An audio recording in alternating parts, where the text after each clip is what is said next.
오늘 여러분들과 함께 나눌 말씀은 디모데 후서에 있는 말씀입니다. 디모데 후서에 나와 있는 이 말씀을 읽을 때 우리는 염두에 두어야 할 게 있는데, 디모데 후서는 사도 바울이 그의 목회 사역에 있어서 또 선교 사역에 있어서 마지막으로 남긴 하나님의 말씀이라는 것을 여러분들이 염두에 두셔야만 합니다. 이후에 남긴 공식적인 바울의 글은 없습니다.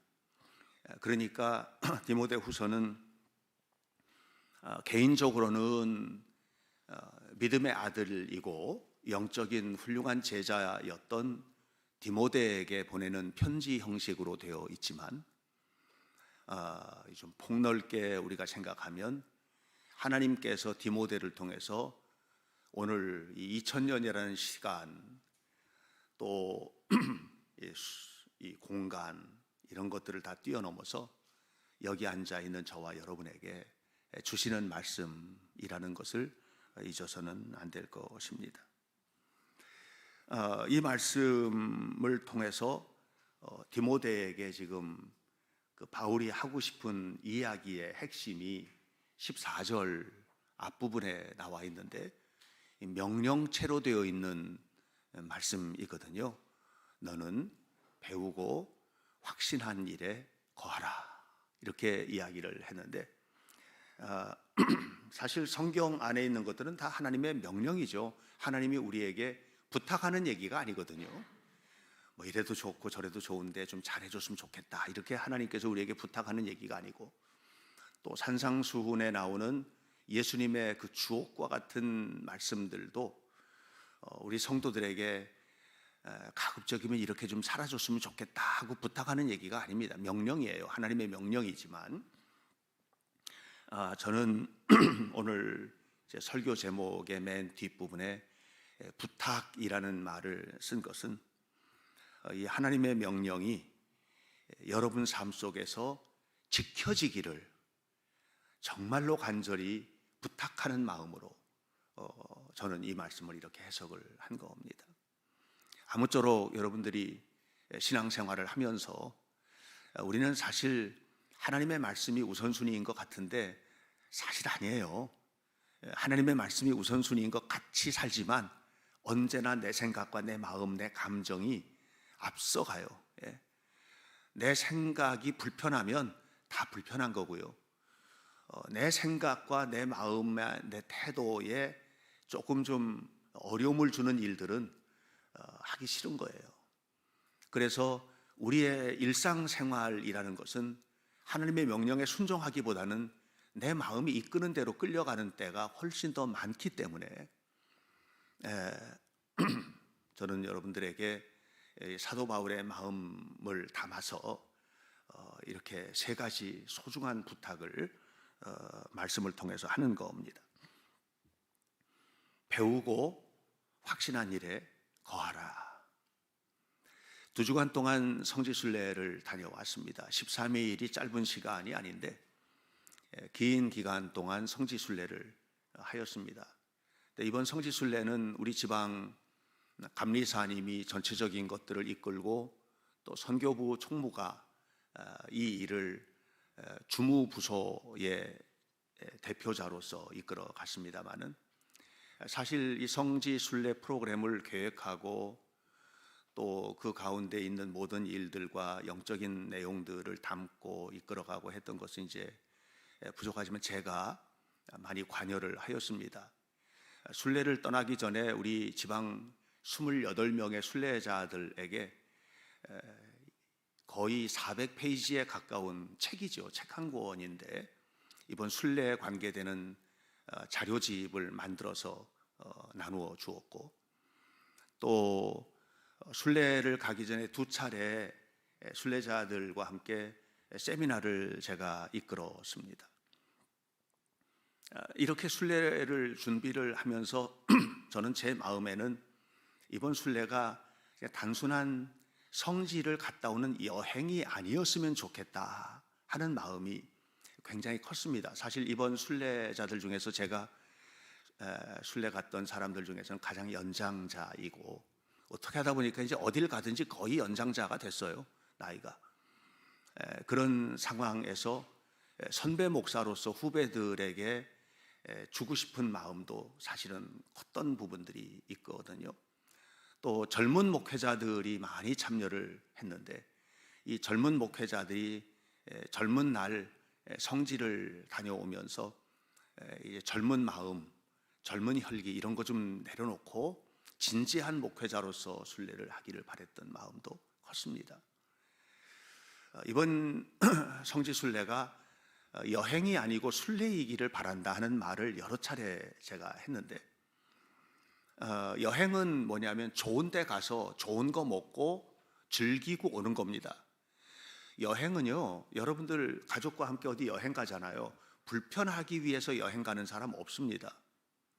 해외여행을 가면 해외여행 가가지고 좋은 거 보고 즐겁게 웃고 맛있게 먹고 가족끼리 화목하고 이렇게 오길 바라지, 가가지고 힘들게 고행하고 이렇게 하기를 원하는 사람은 없잖아요. 그러나 순례는 다르다는 겁니다.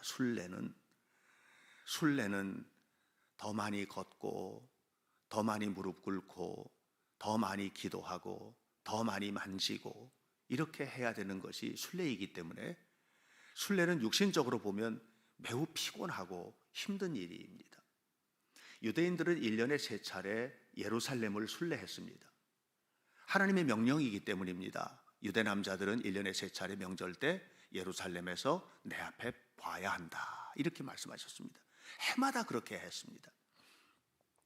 옛날 중세시대 때 경건하게 살려고 했던 그리스도인들은 예루살렘과 성지를 순례했는데, 유럽에서부터 배 타고 걸어서 그곳까지 순례를 했습니다. 그런 마음, 우리 그렇게는 할 수 없지만 그런 마음으로 순례했으면 좋겠다. 그리고 그 속에서 선배로서 후배들에게 바라는 마음이 똑같은 거예요. 성지에서 배우고 하나님의 구원을 확신하고 그 속에 거하기를 바라는, 이런 마음으로 순례를 한 것입니다. 바울의 이 세 마디, 배우고 확신한 일에 거하라 라고 하는 이 세 마디는 너무나도 소중한 일입니다. 그런데 이 세 마디는 중요한 바탕을 깔고 하는 얘기거든요. 그 바탕이 여러분 13절을 보면, 13절을 함께만 보시겠어요? 악한 사람들과 속이는 자들은 더욱 악하여져서 속이기도 하고 속기도 하나니, 이렇게 말하고 있습니다. 이게 디모데가 살고 있던, 사도 바울이 사역하고 있던 시대의 사람들의 태도입니다. 우리하고 별로 안 다르죠. 우리하고 크게 다르지가 않습니다. 3장 2절을 함께 보십시오. 사람들이 자기를 사랑하며 돈을 사랑하며 자랑하며 교만하며 비방하며 부모를 거역하며 감사하지 아니하며 거룩하지 아니하며. 여러분 어떠세요? 성경에 나와 있는 얘기, 제 얘기 한마디도 안 썼고 그냥 성경 그대로를 읽었는데요. 이 이야기를 읽으면서 여러분, 우리 시대가 공감되지 않으십니까? 우리가 살고 있는 시대가 이 모습인 거예요. 이 모습인 거예요.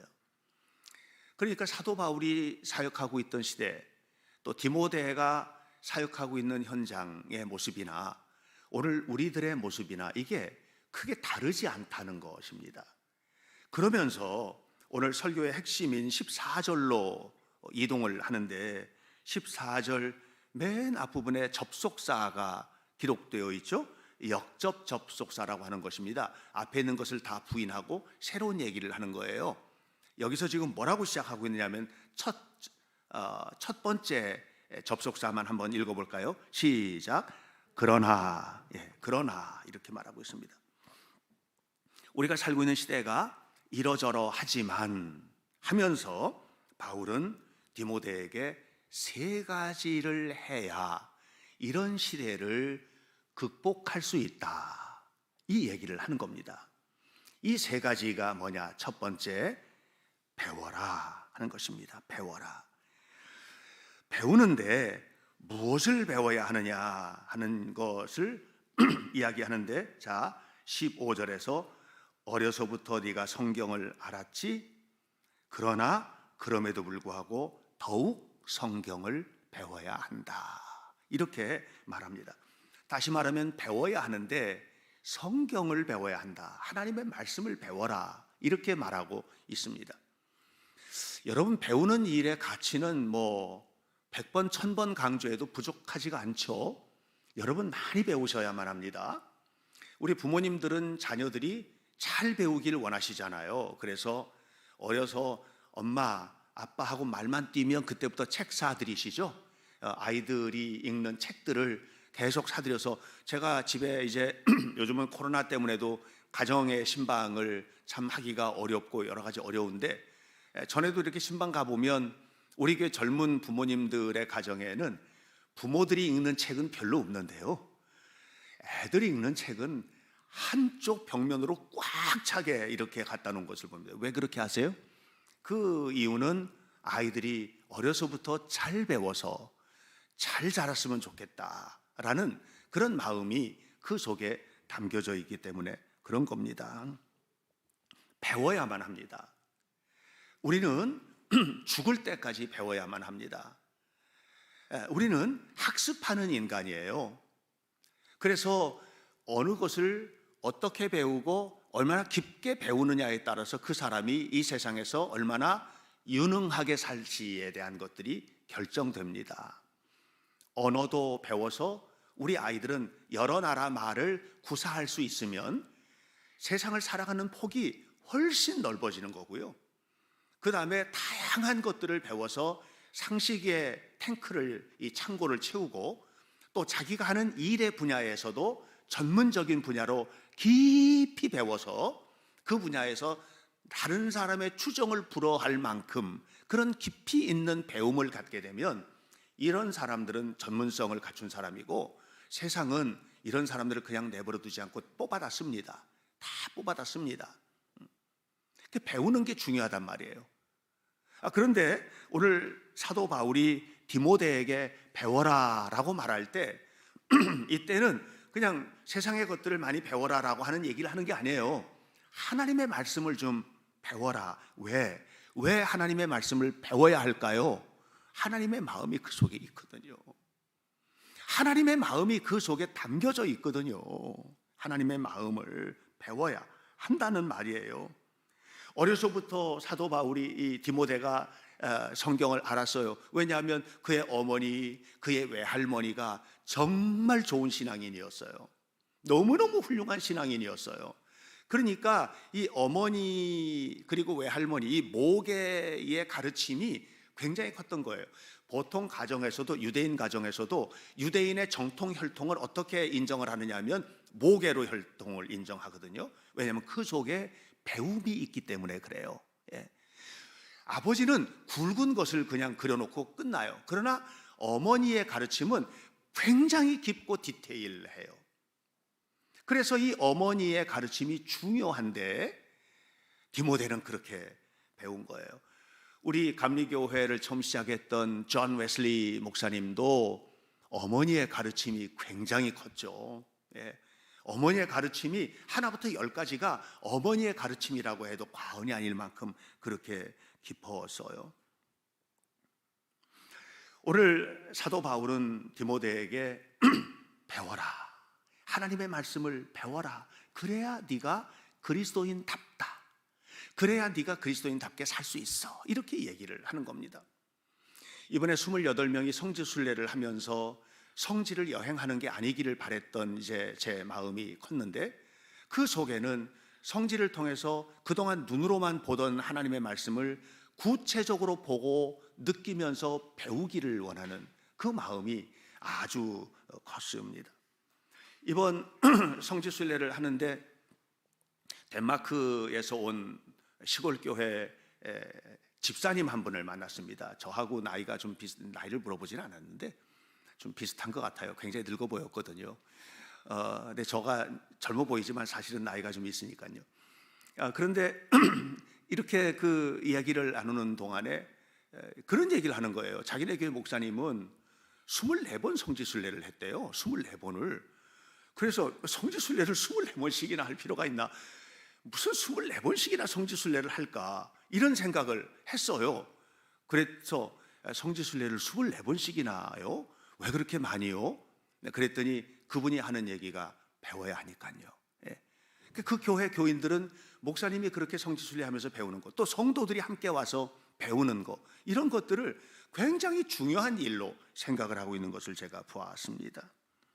사랑하는 여러분, 초대교회 그리스도인들이 서로 간에 이렇게 초대교회 자료들을 보면 아주 무서운 욕이 있었는데, 그 욕은 뭐냐면 성경을 모르는 사람, 하나님의 말씀에 무식한 사람이라는 말을 굉장히 거부했다고 합니다. 그만큼 초대교회는 우리처럼 이렇게 성경책이 있는 것도 아니고 그냥 전해 내려오는 자료들을 가지고 성경 공부를 하고 했을 정도인데, 그럼에도 불구하고 그들은 어떻게 해서든지 하나님의 말씀을, 예수님이 가르쳐 주신 말씀을 묵상하고 그 말씀대로 살기 위해서 노력을 했다는 거예요. 저는 여러분들도 그래야만 한다고 생각을 합니다. 성경을 읽다 보면 참 충격적인 이야기도 많고 재밌는 이야기도 많은데, 사도행전 17장 11절을 보면 이런 얘기가 나와요. 베레아 사람들에 관한 얘기가 나옵니다.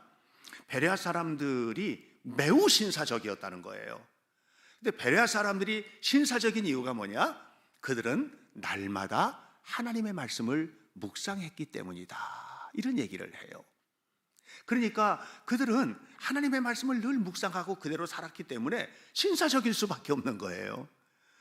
여러분, 우리 성도들도 어딜 가든지 저 사람은 신사야, 저 사람은 숙녀야, 젠틀해, 정말 멋있어, 스마트해, 걱정할 게 없어, 이렇게 평가받는 그 이면에 하나님의 말씀에 의해서 이끌려가는 삶이 있게 되시기를 주님의 이름으로 축복합니다. 자, 이렇게 우리가 성경을 배워야 하는 거예요. 다음 주부터 TBC 성서 연구를 다시 시작합니다. 매일 아침마다 굿모닝 예배를 제가 8시부터 8시 20분까지 이끄는데, 정말 많은 자료를 하고 기도하는 가운데 아이들에게 성경 공부를 시키고 있습니다. 배우기 위한 것입니다. 주일 예배 시간에도 배우셔야만 합니다. 하나님이 선포하시는 말씀을 통해서 배우셔야만 합니다. 여러분, 설교가 수요일 날 새벽에 이거 다 가르치는 거거든요. 예수님도 설교를 통해서 가르치셨어요. 이 가르침이 어떤 평가나 판단의 대상이 아니고 배우려는 열망으로 듣는 이런 마음이 되셔야만 합니다. 이게 배우는 자세거든요. 그래서 여러분들이 아무쪼록 더 많이 배우고 그 배우는 것을 통해서 어디로 가야 하느냐? 확신에 도달해야 된다는 거예요. 너희가 배우고 확신한 일에 거하라 그랬어요. 확신해야 됩니다. 무엇을 확신하라는 말인가? 오늘 우리가 무엇을 확신해야 되느냐? 15절을 보시면 이렇게 말해요. 또 어려서부터 성경을 알았나니 성경은 능히 너로 하여금 그리스도 예수 안에 있는 믿음으로 말미암아 구원에 이르는 지혜가 있게 하느니라. 이 무슨 얘기예요? 성경은, 하나님은 우리를 구원으로 이끌기 위하여 말씀을 주셨다는 것을 확신하셔야만 합니다. 또 확신해야 될 게 있어요. 16절이에요. 모든 성경은 하나님의 감동으로 된 것으로 교훈과 책망과 바르게 함과 의로 교육하기에 유익하니 그랬습니다. 그러니까 성경은 우리를 교훈하고 책망해요. 왜? 우리를 바르게 하기 위하여. 잘못된 길로 가는 것도 마치 그 인자한 할아버지가 손주 대하듯이, 그래, 아유 못된 짓 하는 것도 이뻐, 이게 아니에요. 하나님의 말씀은 날카롭습니다. 교훈과 책망과 바르게 함과 의로 교육하여서 어떻게 하다는 거예요? 구원에 이르게 하겠다는 거예요. 구원에 이르게 하겠다. 이걸 확신하라. 이 확신에 도달하기 위해서는 뭐예요? 내 생각대로 난 예수 믿으니까 구원 얻어, 이게 아니고 말씀의 기반 안에 서서 확신하라. 말씀이 너로 하여금 확신하게 하라, 이 얘기예요. 하나님의 말씀의 기초 안에서 확신하는, 여기에까지 우리는 도달해야만 합니다. 여러분, 하나님께서 우리를 사랑하시는 것도 확신하셔야만 합니다. 어떤 경우에든지 하나님이 우리를 인도하시는 것도 확신하셔야만 합니다. 우리가 고통 중에 있고 병들고 연약하고 때로는 실패하고 무너질지라도 하나님은 나의 오른손을 당신의 오른손으로 붙드시고 끝까지 놓지 않고 이끌어 주신다는 것도 확신하셔야만 합니다. 이거 어떻게 확신합니까? 성경을 통해서 확신하는 거예요. 두려워하지 마라, 놀라지 마라. 내가 너를 버리지 않고, 내가 너를 팽개치지 않고, 내가 너를 구원하고, 내가 너를 이끌고 내 삶 속에 너의 모든 것을 다 이끌어 주겠다는 이 하나님의 말씀에 대한 확신이 긍정적인 마인드에서 나오는 게 아니고 내가 할 수 있다는 자신감에서 나오는 것이 아니라 하나님의 말씀에 근거하라는 것입니다. 하나님의 성경은, 말씀은 창세기부터 요한계시록까지 이 확신으로 넘치는 거예요. 구원의 확신으로 가득 찬 책이에요. 우리와 함께 하신다는 하나님의 은혜로 가득 찬 책이에요. 그러므로 여러분 성경을 읽으면 읽을수록 은혜가 되고 축복이 되는 겁니다. 이 확신, 말씀에 거하는 이 확신이 우리의 삶 속에 가득하기를 축복합니다. 제가 어떤 목사님이 덴마크의 어떤 목사님이 24번 갔다 했잖아요, 성지를. 여러분 보통 여행지는요, 예를 들어서 파리를 간다, 파리를 24번씩 갈 필요가 없어요. 사업상의 이유가 아니라면 여행을 가는데 무슨 파리를 24번 갑니까? 런던을 24번씩 갑니까? 안 갑니다. 그렇게 안 갑니다. 그런데 그 목사님이 그곳에 24번을 성지순례를 간 이유는 뭐냐면 갈 때마다 하나님의 말씀을 듣는 거예요. 여러분, 우리가 책을 읽을 때 아무리 명작이라 하더라도 도스토옙스키의 죄와 벌이 명작인데 그걸 24번 읽고 100번을 읽었다면 이 사람은 도스토옙스키의 죄와 벌로 논문 쓰는 사람이에요. 보통 사람들은 그렇게 안 읽어요. 그 몇 번 읽으면 끝이에요. 근데 성경은 그렇지가 않아요. 성경은요, 1000번을 읽어도 새 것이 나와요. 성경은 1000번이 아니라 그보다 더 많이 성경을 읽어도 새로운 것을 읽는 것 같아요. 성경을 더 많이 읽을수록 그 속에서 하나님께서 내게 주시는 확신이 넘치게 되는 거예요. 우리는 그 확신에 도달해야만 합니다. 아직도 아리까리하신 분 계십니까? 내가 죽어도 천국 갈지 안 갈지 모르겠다는 분이 계십니까? 성경 안으로 들어가십시오. 그리고 확신하십시오. 내가 지금 죽을 병이 걸리고, 내가 지금 너무 힘들고, 내가 지금 너무 고통스럽고, 내가 경제적으로 힘들고, 내 마음에 어떤 일 때문에 상처가 되고 아픔이 되고 치유가 안 되고 그래서 힘드십니까? 성경을 읽고 하나님이 만져주심을 경험하셔야 됩니다. 사람이 상담하고 하는 것들도 굉장히 지금은 상담학이나 심리학이나 굉장히 발달했기 때문에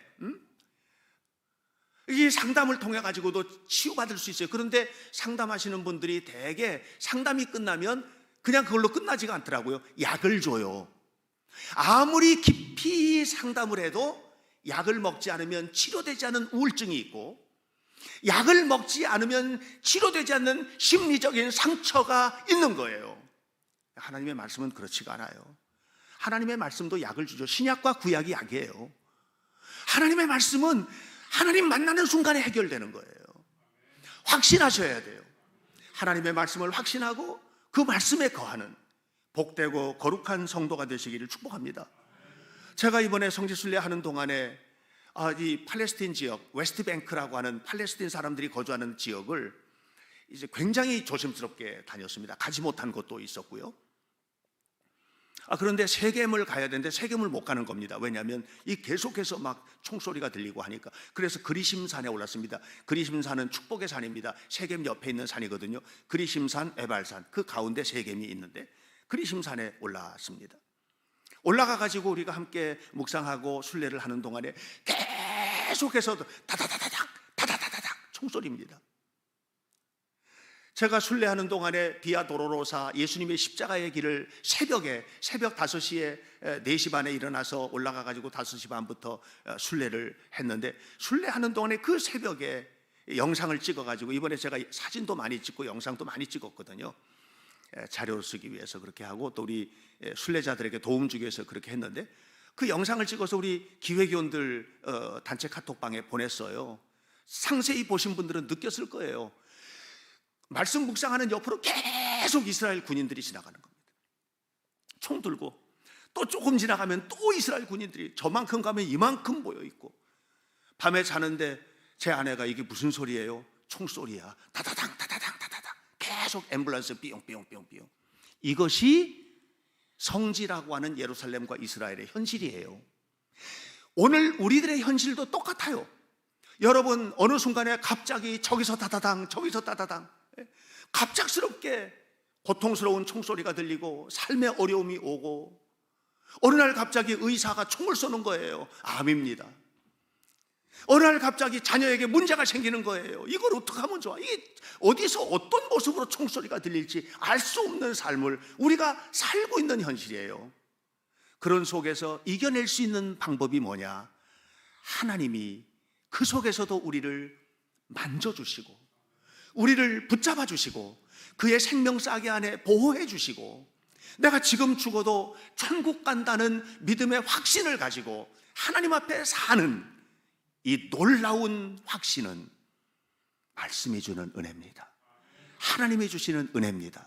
이 은혜가 여러분 속에 가득하시기를 주님의 이름으로 축복합니다. 그러면 우리가 하나님의 말씀을 배우고 확신 가운데 그 다음에 어떻게 해야 하라는 거예요? 거하라는 거예요. 여러분, 우리가 성경 많이 읽을 수 있어요. 그리고 그 말씀을 확실히 믿을 수 있어요.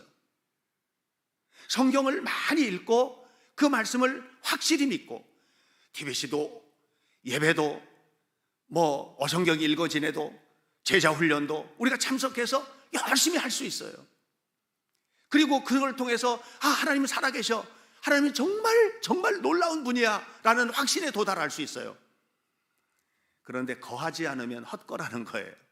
오늘 성경에서 바울은 말합니다. 너는 배우고 확신한 일에 거해야 된다. 거해야 된다는 말은 바꿔 말하면 무슨 말이야? 확신을 가지고 살아내라 이 말이에요. 살아내야 돼요. 살아내시기 바랍니다. 살아내시기를 축복합니다. 여러분, 하나님의 말씀이 삶에 적용되어야 한다는 얘기예요. 적용되게 되시기를 축복합니다. 적용되어야 되는 거예요. 예. 우리가 하나님 앞에 나와서 예배를 드립니다. 열심히 예배하지 않습니까? 예배를 통해서 한 주간 동안의 삶을 하나님 앞에 드리고, 또 아프고 상처 입은 마음 하나님 앞에 기도하고, 찬송을 부르면서 하나님께 영광을 돌리고, 또 우리 온전하게 하나님 앞에 11조를 드리고 감사 헌금을 드리고, 이렇게 해서 온전한 삶을 하나님 앞에 드려서 번제처럼 불타올리는 게 예배죠. 그리고 그 속에서 하나님께서 어떤 사람에게는 강력하게, 어떤 사람에게는 세미한 음성으로 설교를 통해서 하나님이 말씀하지 않습니까? 이 말씀을 우리가 듣는 거예요. 이게 예배예요. 예배는 예배로 끝나면 안 되는 거죠. 하나님께서 우리를 이 예배의 자리로 모이게 하신 이유는 뭔 줄 아세요? 예배를 통해서 영광을 받고 싶으시다는 거예요. 하나님이 네가 이 자리에 있기를 원하는 거예요. 지금 온라인으로 예배하시는 분들이 진지하게 온라인으로 예배하기를 원하시는 거예요. 이렇게 하나님 앞에 예배를 드려요. 그리고 난 다음에 월요일부터 토요일이 있죠. 월요일부터 토요일까지 네가 어떻게 살래? 이걸 물으시는 거예요 지금. 그러니까 하나님의 말씀을 확신한 자가 거해야 될 장소는, 여러분 예배 끝나면 예배당에 머물러 있는 게 아니잖아요. 일상에 거하시게 되는 거예요. 여러분의 일상생활로 여러분 가정으로 돌아가는 거예요. 거기가 세상이에요. 여러분 직장으로 돌아가는 거예요. 거기가 세상이에요. 여러분의 일터로 돌아가고 여러분의 일상의 삶에, 여러분의 인간관계 속으로 돌아가는 거예요. 거기가 세상이에요. 세상 안에서 네가 읽은 말씀을 확신한 대로 사느냐? 이건 전혀 다른 문제라는 것을 아셔야만 합니다. 전혀 다른 문제라는 것을 여러분들이 아셔야 해요. 하나님은 가르치기 위해서 성경을 주신 게 아니고요, 살라고 주시는 거예요. 예수님께서 산상수훈 마태복음 5장, 6장, 7장에서 주옥과 같은 말씀을 우리에게 주셨어요. 너무너무 좋은 말씀이지, 너무너무 좋은 도덕률이지, 여러분 이걸 잘 배우십시오. 아주 샅샅이 뜯어서, 그래서 그 말씀 속에 있는 깊은 것이 무엇인지 알고 느끼십시오. 그래서 주신 게 아니에요. 하나님의 말씀대로 살라고 주시는 거예요. 어렵잖아요. 근데 그게 쉽지 않죠? 어렵죠. 하나님의 말씀 속에서는 원수도 사랑하라, 이웃을 사랑하라, 헌신하라, 하나님 앞에 온전히 드려라 하지만 아멘 하고 말하는데 막상 밖에 나가서 원수가 눈앞에 있으면 용서가 안 되고 내 머릿속으로 이해 안 되는 거는 끝까지 이해 못하고. 여러분, 하나님의 말씀은요 이해해서 믿는 게 아니라 믿어야만 이해가 되는 거거든요. 크레도 우트 인텔리감, 안셀름이 우리에게 주신 교훈이에요. 믿어야만 보인다. 창조는 믿어야만 보이는 세계야. 치유의 세계, 믿어야만 보이는 세계야. 홍해가 갈라지는 거 믿으면 그 사실이 너무나 확실하게 보여. 여러분, 여러분의 일상생활 속에서 살아보십시오. 저는 여러분이 살기를 바라요. 거하기를 바라요. 성경 많이 읽으십시오. 또 여러분 열심히 읽고 확신한 데 거하십시오. 그리고 난 다음에는 여러분의 마음을 좀 넓히십시오. 좀 넓히십시오. 좀 더 넓혀주십시오. 우리 흔히 좀생이 같아 그러잖아요. 그런 마음으로 살지 말고 좀 넓히십시오. 여러분, 부부지간에 너무 마음이 좁게 사는 건 아닙니까? 넓히십시오. 직장 동료들이나 성도들 사이에도 좀 넓은 마음으로 사십시오. 영국에서 주일학교 운동이 시작된 게 로버트 레이크스에 의해서 시작이 되었는데 신문사 사장이었어요. 그런데 신문사 이렇게 취재하고 다니다 보니까 감옥 안에 애들이 너무 많은 거예요. 그래서 감옥에서 교화를 시작해요. 교화를 하는데 너무 잘 되는 거예요, 교화가. 근데 이 아이들이 밖에 나오면 말짱 도루묵이에요. 옛날로 그냥 가는 거예요. 이건 안 되겠네. 그래서 뭘 했냐, 이 아이들이 출소를 하면 이 아이들 출소한 아이들 또는 다른 아이들, 시골에서 올라와서 도시가 지금 산업혁명 이후에 막 팽창이 되는데 이렇게 방황하는 아이들을 불러 모아서 주일날 가르치기 시작해요. 3가지 가르쳐요. 하나는 읽기, 하나는 쓰기, 하나는 세마기. 3가지를 가르쳐요. 그리고 예배를 드렸어요. 성경을 가르치면서 이렇게 했어요. 변화가 되기 시작하는 거예요. 변화가 되기 시작하는 거예요. 로버트 레이크스가 읽기, 쓰기, 세마기를 가르친 이유는 지식을 가져라가 아니고 이걸 가르치면 삶이 바뀔 거라는 확신을 가지고 한 거예요. 여러분, 하나님의 말씀을 선포하는 지금 이 시간에 은혜 받는 것 중요합니다. 은혜 받는 것은 어떻게 은혜 받느냐? 오늘 너무 좋았어. 목사님 말씀에 은혜를 받았어요. 이게 은혜가 아니고 살아내는 게 은혜예요. 예수님도 그렇게 하신 거거든요. 우리는 우리의 삶 속에서 오늘 사도 바울이 디모데에게 주신 이 말씀을 마음에 깊이 간직하게 되시기 바라요. 하나님의 말씀을 더 많이 배워라.